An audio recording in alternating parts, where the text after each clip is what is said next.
Om Swastiastu, Om Swastiastu. pemirsa Bali TV, keberadaan desa ada di Bali diakui menjadi benteng pelestarian adat, budaya, dan kearifan lokal, sekaligus menjadi ujung tombak pembangunan di Bali. Untuk menjaga Bali yang aman dan damai, tentu saja diperlukan kerjasama semua pihak, masyarakat, publik sektor maupun private sektor. Hadir Bank Perkreditan Rakyat BPR Kanti ini menjadi pelopor inisiatif ini. Bagi BPR Kanti sebagai lembaga keuangan punya komitmen untuk meningkatkan perekonomian masyarakat di Bali sekaligus concern terhadap adat atau budaya Bali. Karena bagi BPR Kanti tentu saja bukan hanya masalah bagaimana memajukan perekonomian ataupun pembangunan masyarakat di Bali, karena memang Bali ini sangat bergantung kepada sektor pariwisata dan budaya. Saya Pradana Adi Putra menghadirkan dialog yang luar biasa ini bersama Direktur Bank Perkreditan Rakyat BPR Kanti, Bapak Made Arya Amitaba. Om Swastiastu, Bapak. Om Swastiastu. Sehat ya, Pak? Sehat, luar biasa. Semangat ya. Iya, pemirsa, kalau ada di ruangan ini luar biasa ya, di belakang. Nah, kemudian penghargaan-penghargaan. Karena sudah berapa tahun Pak ini BPR Kanti? 35 tahun. 35 tahun. Nah, ini masyarakat Bali ingin tahu nih, BPR Kanti pastinya secara umum 35 tahun sudah memberikan support yang luar biasa ya. Bergerak di lembaga keuangan pastinya juga ada pertanyaan kenapa kok tiba-tiba ada concern BPR Kanti ini dengan adat atau budaya. Nah, yang pertama dulu Pak, selama 35 tahun apa yang sudah diperbuat nih BPR Kanti untuk masyarakat, untuk desa adat, untuk budaya dan sebagainya.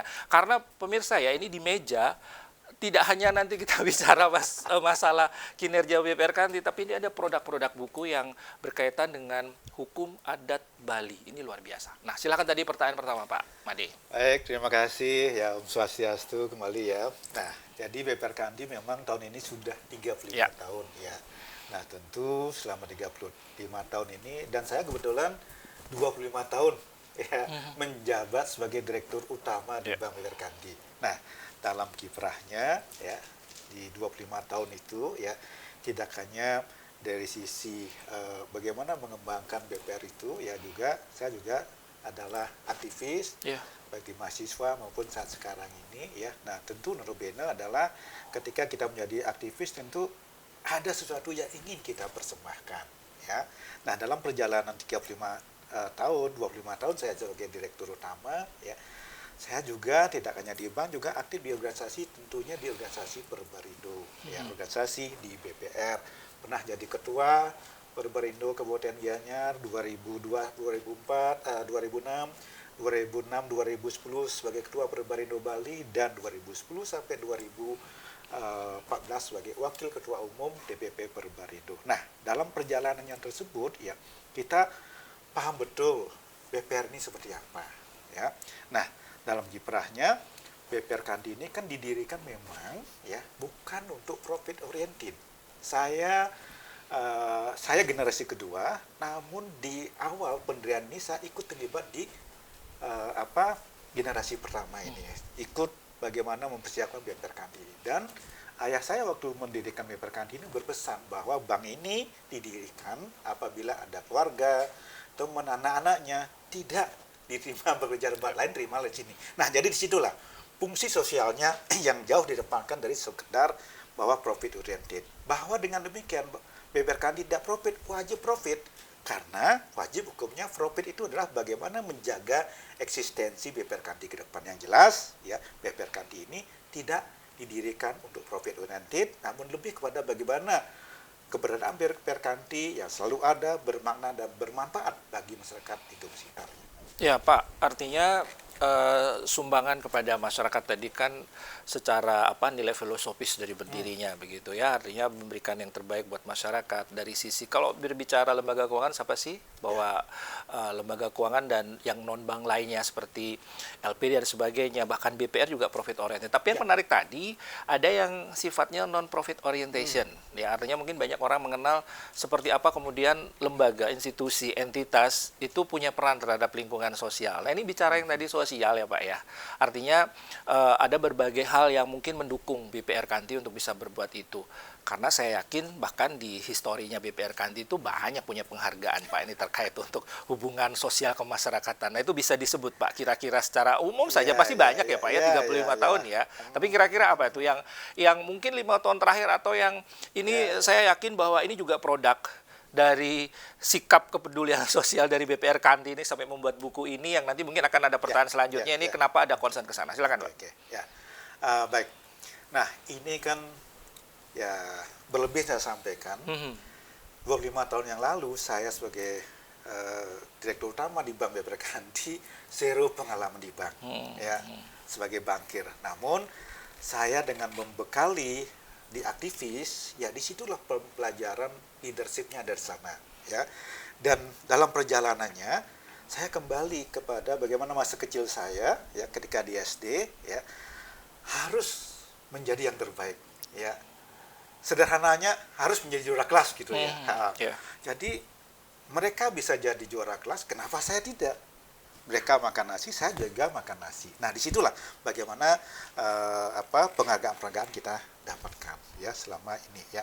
Nah, berikutnya terkait dengan kenapa kepedulian kita terhadap masyarakat adat lingkungan ini adalah kita kembali bisnis BPR karena saya sudah 25 tahun terlibat aktif dalam organisasi BPR, sering bersentuhan, berinteraksi dengan regulator Bank Indonesia dulu, sekarang adalah dari OJK, ya. Di situ saya paham betul bisnis BPR itu seperti apa, bisnis bank itu seperti apa, terutama bisnis bank BPR. Nah, bisnis bank BPR itu adalah ya suatu bisnis yang sangat-sangat berbeda dengan bisnis-bisnis lainnya. Berbedanya di mana? Berbedanya adalah ketika bisnis itu semakin besar, ya, secara umum bisnis semakin besar semakin banyak yang bisa dinikmati oleh pemegang sahamnya. Nah, di bisnis bank, terutama di BPR, banknya besar, modal yang harus dikeluarkan pun jadi besar. Nah, oleh karena itu konsep bagaimana bahwa BPR Kanti ini, bank ini adalah bermanfaat, bermakna. Nah, disitulah perannya. Jadi ketika pemilik BPR, ya, jadi tidak seyogianya banknya itu dipaksa untuk profit oriented, ya. Namun karena ini bisnis jangka panjang, ya. Nah, itu yang pertama kita harus sadari bisnis BPR itu seperti apa. Nah, kenapa ini terkait dengan kegiatan sosial, ya? Karena saya, ya, yang berkecimpung di BPR ini, di organisasi ini paham BPR ini didirikan berdasarkan Pakto 88, ya. Jadi tahun 88 ada gebrakan Sumarlin sebagai Menteri Keuangan. Pada saat itu, tahun 88, saat JB Sumarlin menjadi Menteri Keuangan itu adalah bagaimana mengkikis habis ya rentenir yang ada di masyarakat. Nah, oleh karena itu dibuka semudah-mudahnya pendirian BPR Pakto 88. Nah, BPR itu difungsikan mengatasi rentenir dan ada di ibu kota kecamatan dan dia sebagai community bank yang ada di tengah-tengah masyarakatnya. Oleh karena itulah ketika BPR Kanti saya menahkarwai BPR Kanti ini adalah tetap mengembalikan BPR itu adalah bank yang berada di tengah-tengah masyarakat sebagai community bank. Nah, di samping itu bahwa ada suatu kewajiban dari institusi bisnis dalam hal pertanggungjawab sosial kepada masyarakat lingkungannya melalui CSR itu. Nah, kami kembalikanlah CSR BPR Kanti itu adalah bagaimana memperkuat, memberdayakan masyarakat lingkungan. Bali, masyarakat lingkungannya itu adalah adat. Ya, masyarakat ini ngintip, hai, apa yang bisa kau lakukan BPR gitu ya Pak ya. Artinya gini, itu sudah menjadi konsekuensi ya Pak ya. Karena masyarakat apalagi kita berada di wilayah Bali dengan adat dan budaya. Artinya kita bicara lingkup desa adat. Artinya masyarakat menunggu apa yang bisa dilakukan oleh seperti BPR ini memberikan kontribusi buat mereka. Nah, artinya tadi langsung saja Pak. Ini kenapa kemudian BPR Kanti ini kan sangat intens ini ya untuk selalu membuat gebrakan-gebrakan yang basically adalah adat dan budaya. Nanti yang saya bilang ini beberapa pemirsa ya, ini yang ada di meja ini ada beberapa produk dari tadi yang Bapak sampaikan CSR ya, artinya tak pertanggungjawaban sosial, artinya bukan lagi profit tetapi ada aspek sosial yang diberikan kepada masyarakat, dan ini yang memang ada sesuatu yang berbeda yang mungkin bisa jadi dibutuhkan oleh masyarakat desa adat, Pak ya. Mungkin bisa disambung, Pak, tadi CSR dengan ada produk-produk buku. Ini pemirsa judulnya sama sih sebetulnya, Hukum Adat Bali, tapi Baru terbit nih.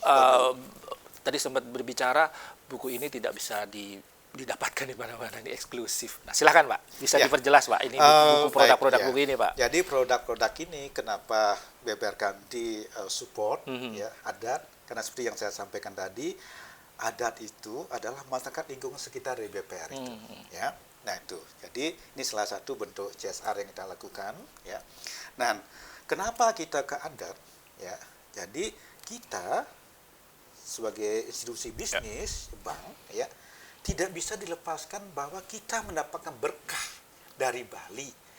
Berkah dari Bali itu, BPR itu bisa hidup tuh karena perekonomian Bali. Perekonomian Bali itu apa? Dari adat dan budaya, ya.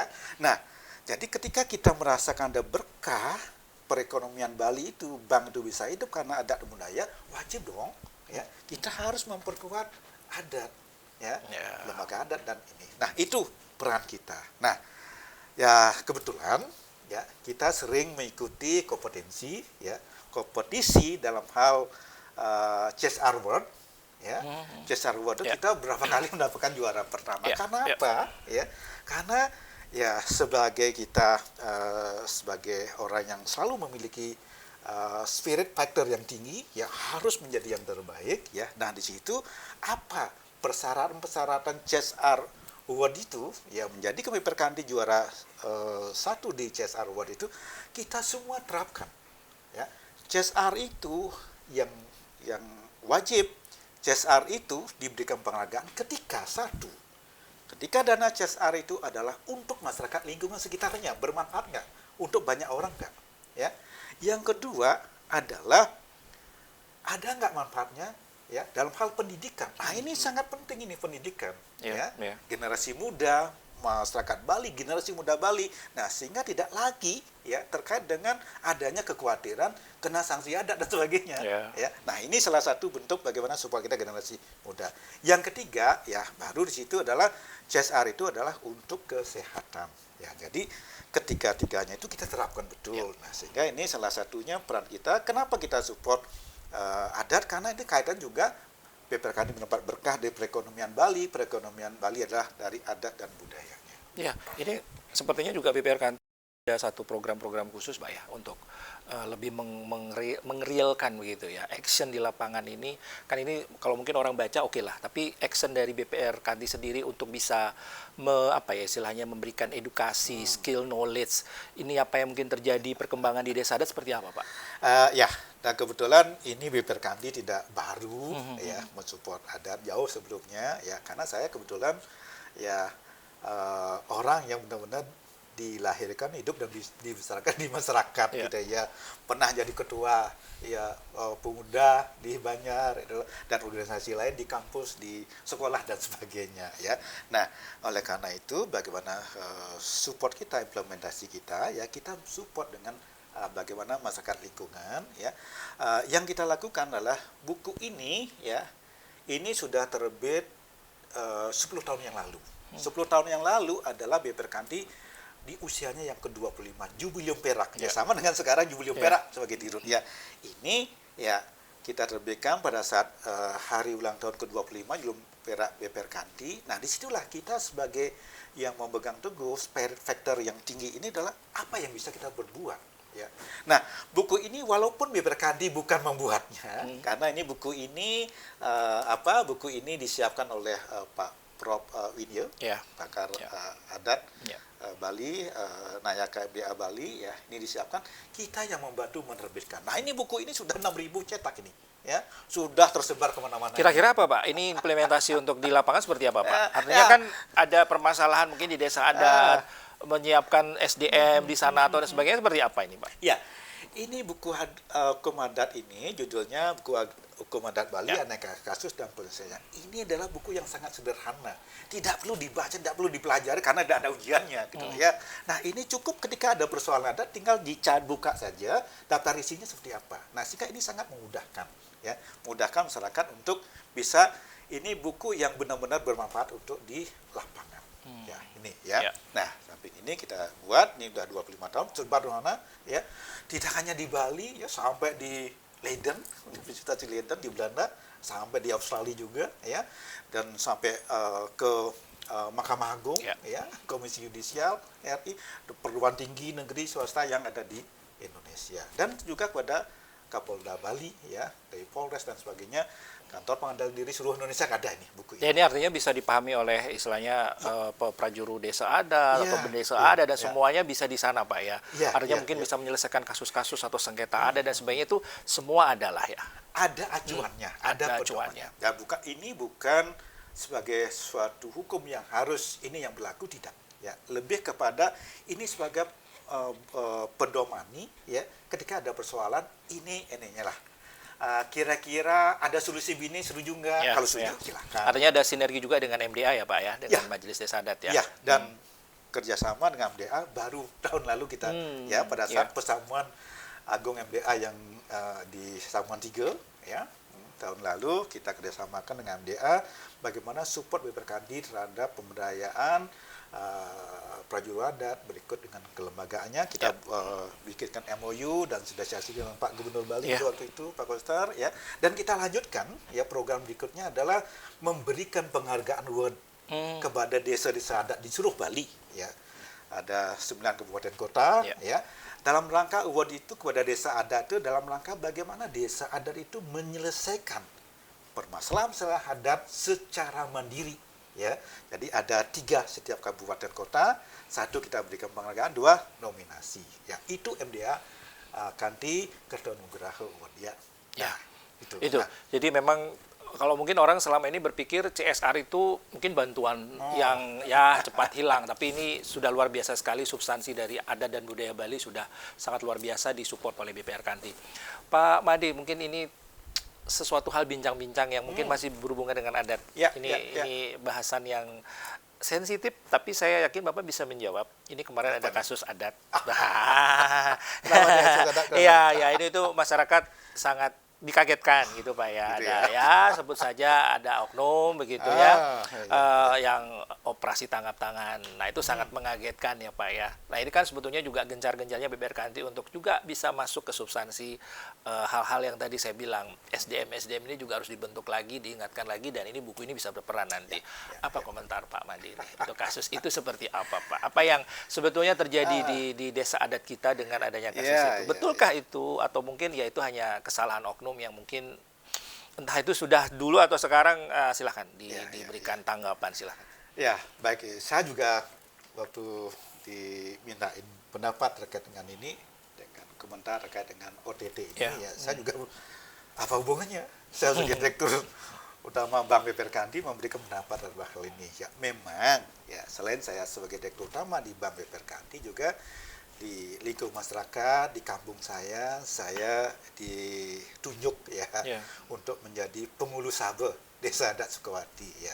Nah, mungkin karena itu ya saya sebagai pengulu sabe saat ini ya pernah sebagai panitia pararem, penyusunan pararem sekaligus ngadakan Desa Adat di tahun 2021 dan pengukuhan Desa Adat di Sukawati itu satu-satunya disaksikan oleh Pak Gubernur Bali ya, dan kiprah BPR Kanti selama tahun-tahun sebelumnya ya. Nah, tentu ini kan sekedar ya dari kaca mata saya sebagai pribadi gitu loh ya, dalam kaitan sebagai masyarakat adat ya. Nah, yang perlu yang dapat saya sampaikan di sini ya, karena keseharian saya di masyarakat adat dan juga ada keterkaitan dengan MDA ya sebagai payung ya yang mengayomi desa adat yang di Bali ya, ada beberapa hal yang mungkin dapat saya sampaikan secara personal bahwa siapapun kaget gitu loh ya, sakit loh kenapa sampai terjadi seperti ini ya, karena kita sama sekali sangat minim pemahaman kita terhadap ini gitu loh ya. Kok sampai operasi tangkap tangan ya, ada apa nih sebenarnya, bagaimana dengan peran desa adat bendesa yang benar-benar kita junjung dalam masyarakat kehidupan kita di Bali ya. Nah, yang pertama tentu kita merasa prihatin lah ya itu merasa prihatin, dan ini menjadi perhatian kita bersama, ya. Bagaimana kita ke depan, ya, untuk lebih memberikan perhatian, ya, terhadap kasus-kasus ini, ya. Karena ini akan terkait dengan bagaimana kita memuliakan, ya, desa adat, ya, sebagai sumber utama di Bali, ya. Nah, ini yang penting kita perkuat ke depan. Nah, berikutnya yang perlu kita ketahui dan kita pahami, ya, bersama-sama, bahwa saat ini, ya, perjuru desa adat itu tidak bisa berdiri sendiri, ya, tidak bisa berdiri sendiri. Kenapa tidak bisa berdiri sendiri? Karena ini dalam proses, ya, bagaimana perkembangan zaman, ya. Kalau dulu mungkin, ya, mungkin dulu hanya lingkup masyarakat adat saja, nah, sehingga dikenal dengan desa Mawocaro, ya. Dan itu terjadi mungkin sebelum zaman kerajaan, karena lingkungannya itu ada di masyarakat sekitarnya saja, ya. Nah, sehingga tidak ada kaitan dengan desa-desa lain. Nah, ketika zaman kerajaan, desa Mawocaro ini juga harus tunduk dengan aturan-aturan kerajaan. Begitu juga dengan zaman penjajahan. Dan berikutnya, kita sekarang dalam nuansa kehidupan negara Republik Indonesia, tentu di sini juga kita harus, ya, harus memperhatikan apa yang kita buat susun di awek-awek ini harus juga tidak boleh bertentangan dengan hukum nasional, hukum dari pemerintahan. Apalagi sekarang ini kan desa adat ini sudah disupport, ya, oleh pemerintah, ya, Provinsi Bali, ya, melalui APBD, dan sudah ditetapkan, ya, dalam undang-undang, ya, nomor 15 tahun 2023, di mana desa adat ini juga tahun depan, ya, juga akan mengelola sebagian dana dari APBN. Nah, ini tentu, ya, tentu harus menjadi perhatian kita semua, ya, bagaimana terkait dengan posisi desa adat ini. Ya, itu memang, ya, mudah-mudahan itu yang pertama dan terakhir, ya, Pak Mandi, ya. Dan artinya ini saya yakin bahwa BPR Kanti menjadi satu concern untuk bisa tetap istilahnya memberikan marwah dari desa adat ini sesuai dengan eksistensinya, punya hukum yang tersendiri, tapi tetap ada nanti koneksi dengan apapun yang diatur di dalam peraturan perundang-undang secara hukum nasional, ya, Pak, ya. Pak Mandi, ini terakhir, singkat saja apa yang ingin Bapak sampaikan ke masyarakat ini. Artinya dari BPR, sinergitas, artinya concern terhadap hukum adat budaya di Bali, silakan, Pak. Ya. Nah, jadi apa yang terjadi, terutama yang OTT ini, jadi pembelajaran bagi kita, ya, bahwa ketika kita menghadapi musibah dan bencana ini, ya, itu merupakan momentum kebangkitan kita bersama, ya. Jadi ini bahkan menjadi titik balik momentum, bagaimana terkait dengan kita harus semua memberikan perhatian kita terhadap desa adat. Bagaimana desa adat ke depan tidak boleh diabaikan, ya. Nah, bahwa kemudian apalagi ini sudah ada lembaga yang memayungi desa adat merupakan MDA Provinsi Bali, ya. Nah, ini menjadi satu kesatuan, ya. MDA Bali inilah yang akan memfilter, ya, bagaimana hukum-hukum nasional harus dikejawantahkan kepada desa adat, dan bagaimana desa adat, ya, menginginkan, ya, terhadap tata pengelolaan dari desa adat sendiri yang harus sesuai dengan perundang-undangan. Nah, oleh karena itu penting, ya. Jadi dulu boleh saja, ya, membuat aturan, ya, sesuai dengan awek-awek dan melaksanakan. Namun ke depan ini nggak boleh lagi. Boleh awek-awek dibuatkan di desa adat, namun harus mengacu kepada tingkatan yang lebih tinggi. Nah, oleh karena itu, mari kita semua, ya, masyarakat Bali khususnya, mari kita memberikan suatu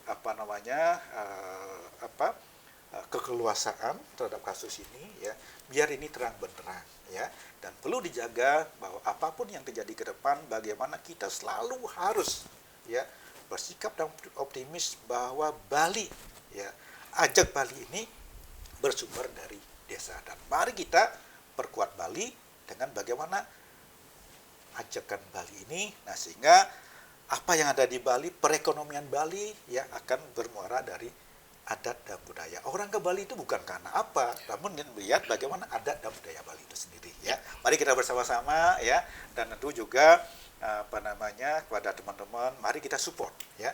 Apalagi kita juga punya kerjasama dengan MDA dalam rangka memberikan pelatihan DOT melahirkan hakim-hakim desa adat, ya harapan kita ke depan persoalan-persoalan adat ini adalah cukup diselesaikan dengan secara adat, ya.